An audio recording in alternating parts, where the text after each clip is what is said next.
Rhodes College in Tennessee facing pushback tonight for its plan to charge unvaccinated students a $1,500 health and safety fee each semester to cover the costs of mandatory weekly COVID testing. To discuss that and other campus headlines in tonight's lightning round with campus reform fellow Angela Morabito. Great to have you with us, Angela. Hi, Shannon. So Let's start with Rhodes College in Tennessee. Steve Mulroy, who is actually a professor at the University of Memphis Law School, says this: students coming in, take it or leave it, they can either get vaccinated or they can go to another school. What do you make of this fee? Because listen, the school says it's just going to be used for the cost of testing. You're going to have to do it every week if you want to come here without vaccination. This is nothing more than a Novax tax. That's exactly what it is, and it sends a really horrible message that only people who have the ability to pay $1,500 is a lot of money. That only people who can pony up the cash should have the right to make their own medical decisions. It's a terrible message to send to students when we should be teaching them to be functional adults, and making your own individual choices is a huge part of that. What about the fact, though, that it's not, for now they're saying until this thing is fully FDA approved, because, of course, I think our viewers know this is emergency use authorization for the vaccines that are being used right now. But there are schools out there saying we're not even waiting for that. You can't come here if you're not vaccinated. Forget the $1,500. Like, you just can't even come to school here. Look, nobody's education should depend on their vaccination. I mean, the point of getting the shot is that you don't need to worry if anyone else has had the shot.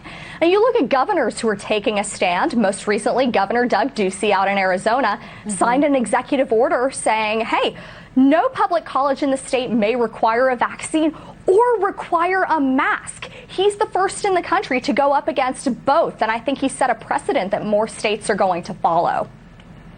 Yeah, the state schools versus the private schools, going to be a very interesting conversations for students. And maybe we see some shifting in where kids elect to go to school, move their credits if they have to.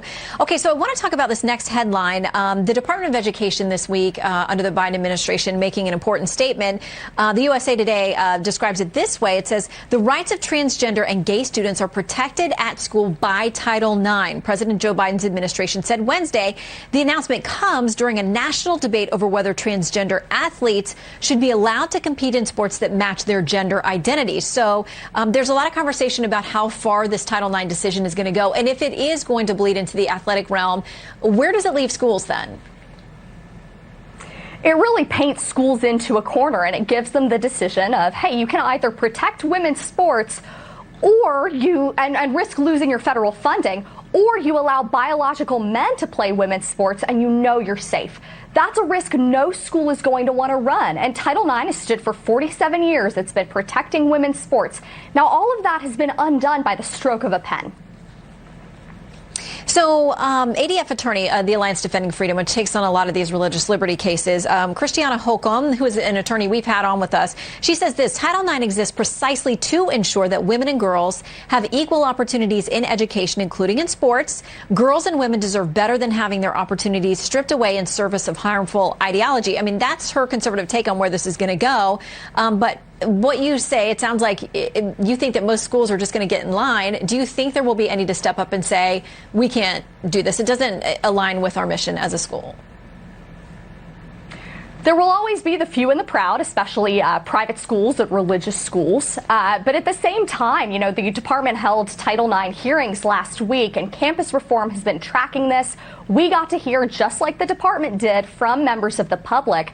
And plenty of those people who stepped up to speak were current or former college athletes. And one of them said something that really stuck with me. She said, being an NCAA athlete is a privilege. It's not a right. And I think that is something that the department needs to hear loud and clear, that, you know, women's sports are for women. If you're going to have co-ed sports, you need to call it that.